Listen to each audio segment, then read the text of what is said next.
Right, let's talk about some of the headline news before we get into these major issues here. Breaking news today. Of course, I'm sure you've heard, everybody is reporting it. Professor Stephen Hawking died aged 76, peacefully at home. This is a man who had a great deal of courage. He had a great deal of determination. But the fact that he died 55 years after he was given just 2 years to live, I think is a reminder to us all that authorities and experts can be wrong about things. People that we recognize as authorities, as experts, can be wrong. And when they appeal to their position as authorities and experts, rather than making it clear what they want to, the basis of their pronouncements, as we see with climate change, it's not a settled issue. And, you know, when we look at what Professor Hawkins has done, that is really not a settled issue either. Nevertheless, he is a scientist in our lives. He's who has basically entered the popular vernacular, captured the public's imagination, brilliant and humorous. But even though he's the best-known theoretical physicist of his time, as Daily Mail points out, his books about time and space and black holes and so forth, his book, A Brief History of Time, even that is another reminder that science is never settled. And, you know, no matter how clever people are, even recognized authorities like Stephen Hawkins and his doctor, I would say, who gave him only 2 years to live, and he lived another 50 years, they're not always right. And everybody's got limited knowledge. We've had many secular scientists who have questioned his Big Bang theory and dispute his conclusions about it. As a matter of fact, it was just 3 months ago that they found a black hole so big, so old, that they said it made the Big Bang impossible. We've had mathematicians who have challenged the math behind Big Bang and said that it's not true. Experts have discovered back on December 11th, 2017, the Express in UK reported that experts have discovered a monster black hole which has a mass 800 million times that of the sun. Scientists state the laws of physics dictate that it should not exist. The black hole is 13 billion light years from Earth, meaning that it formed 690 million years after the Big Bang, when stars were only just beginning to take shape. But beyond that, and beyond the dispute between scientists on the basis of observations that they make and the way they interpret the data or the mathematics that they look at, which is still in dispute, beyond that, you don't really have to understand calculus to question his conclusions. I mean, the guy who invented calculus, Isaac Newton, was a creationist.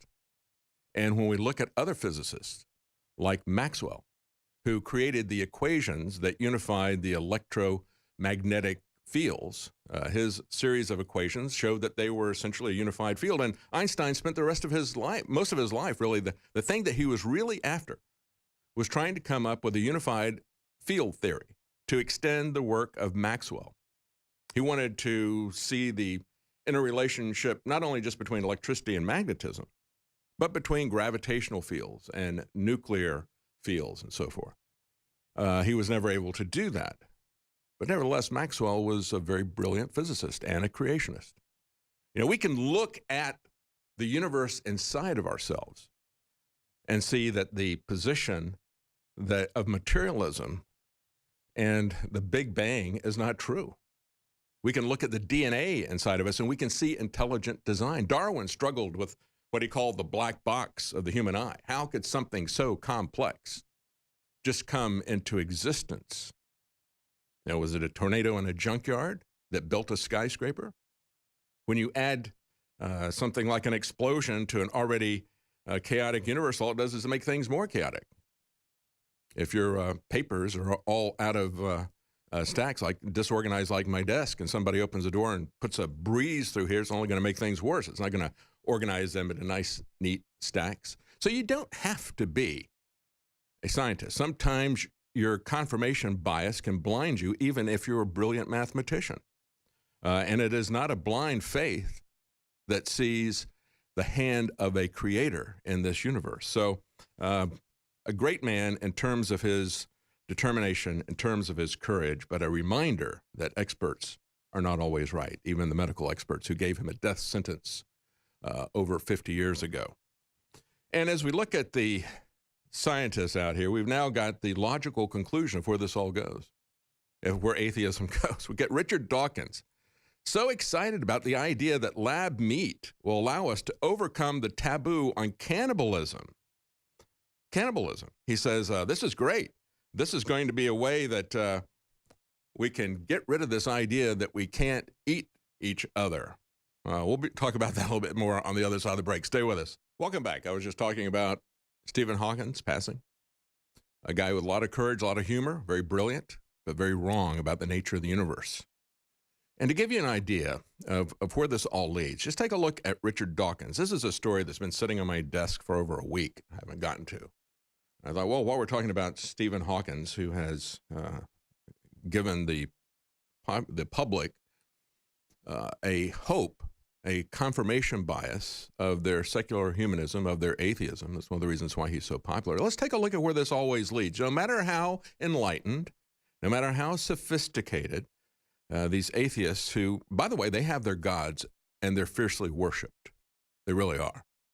But no matter how sophisticated they appear to be, they always devolve into this kind of survival of the fittest, which then devolves into eugenics.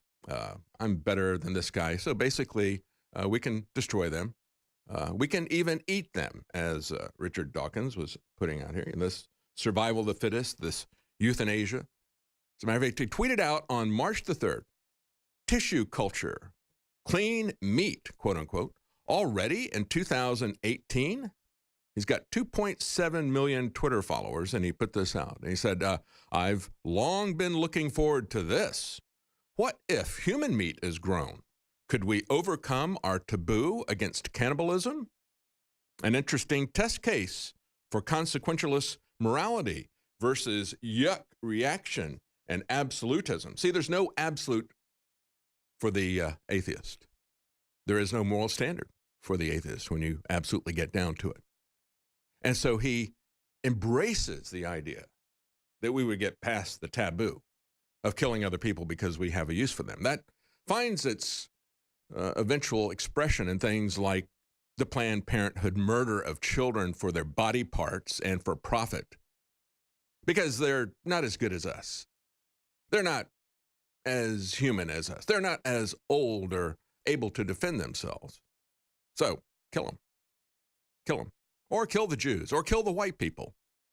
Whatever group you don't like. In Turkey, you can kill the Armenian Christians, whatever.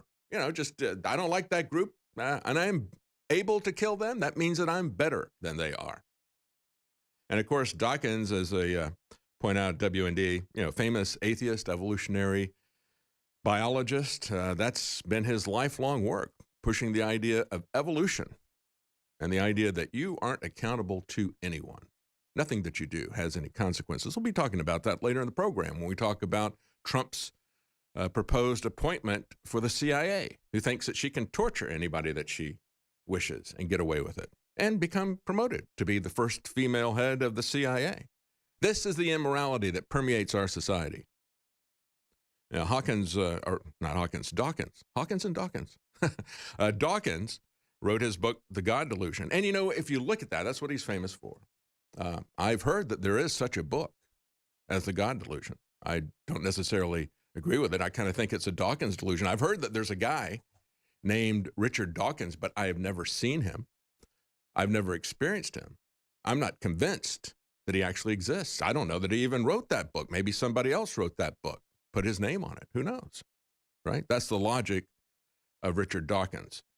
But of course, environmentalists love this. They're embracing clean meat. They're putting the green in Soylent Green, aren't they? The environmentalists. Let's do that. Let's stop all the quote-unquote greenhouse emissions. We can reduce them by 96% by growing our meat in the lab. And then Richard Dawkins comes out of nowhere and says, yeah, let's do it with human meat. We could eat humans. There's nobody to stop us.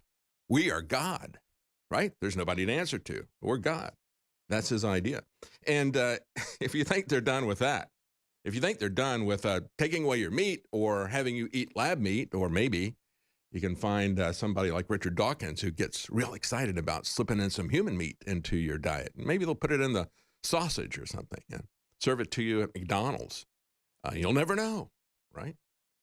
We got Mother Jones saying that eating 3 meals a day is racist. These are people who hate the human race. They hate God. They hate humans. They want to purge the earth of humans. They see us as a virus on Mother Earth. That's Gaia theory in a nutshell. Interestingly enough, Lovelock, if I remember his name correctly, I think that's the guy who started the Gaia theory, the British scientist. That was all the rage when I took my kids to the UK in 2001. Saved a couple of the magazines. But he's now disputed that and disputed global warming, but not Mother Jones. Mother Jones writer Kira Butler explains that eating at certain times is racist because European people did it. Therefore, it's racist. Anything that Europeans did, anything that white people did is by definition to the left racist. They imported it to North America, then they discerned the Native American tribes were eating on a different schedule. And she said this piece here reflects on the evolution of eating customs in North America. People began to eat more meat because they could afford it. Oh, let's take that away. Let's enslave everybody. Let's take away our energy so that you can impact our quality of life and our life expectancy. You know, in Massachusetts, I find this very interesting. Massachusetts, as the Daily Caller points out, the deep blue state is having to get their gas and energy so they can survive the cold from Russia. Russia. Loads of natural gas. They said Massachusetts' anti-fossil fuel policies are the primary reason why the state has relied on natural gas imports from a Russian oil company. The Department of State sanctioned during the Obama era. Officials in Massachusetts and neighboring New Hampshire blocked financing in 2016 for the $3 billion Access Northeast pipeline. Think about this for a moment. These environmentalists said, we're not going to have a pipeline here. Instead, we want our oil shipped across the ocean. What is more likely to cause a spill? Well, we know the answer to that. We know the answer to that. It is the biggest spill that we've had from a, well, not the biggest spill that we've had, but I think it is the most famous spill that we've had with shipment of oil was the one in Alaska. And yet when you look at the largest spill that we've ever had from a pipeline, it was many, many years of that spill every single day. I did the math once on it. It was something like 3 to 5 years of that record oil spill in a pipeline. And you do that every day for years to equal what happened in Alaska. But let's go on, because the hypocrisy gets even greater here. They said it would have helped the state weather an energy crisis like they've had this winter. And, you know, we've seen people die from the cold. We've seen people die in Florida after the hurricane because they didn't have energy to provide cooling to people who were in hospitals and nursing homes and so forth. And yet we've got these same northeastern states, along with Arnold Schwarzenegger in California, saying that oil is going to stand trial for murder, and first-degree murder at that, even though they save people from dying from the cold and the heat. Massachusetts Attorney General concluded in 2016, no new pipelines are needed. We can maintain electric reliability through 2030, even without additional new natural gas pipelines. And she even joined New York Attorney General Eric Schneiderman's investigation into ExxonMobil's alleged willingness to hide internal documents about climate change. Environmentalist groups like 350.org and Greenpeace are organizing online campaigns to oppose every new coal, oil, and natural gas project in the country, taking the position that the only good oil is the oil that stays in the ground. So what happened to these people? Well, New England's energy grid strained to keep up with this, and Boston had to get a shipment of natural gas from an export terminal owned by Novatek, one of the Russian energy giants, sanctioned in 2014. Those oil and gas shipments were excluded from the U.S. sanctions. And then there was coal. They had to rely on coal to keep energy prices down. It accounted for more than 40% of the electricity delivered this winter. And the guy running the electricity says we could not have served customers without coal-fired resources. That's the reality. The reality that Obama wanted to make go away. We'll be right back.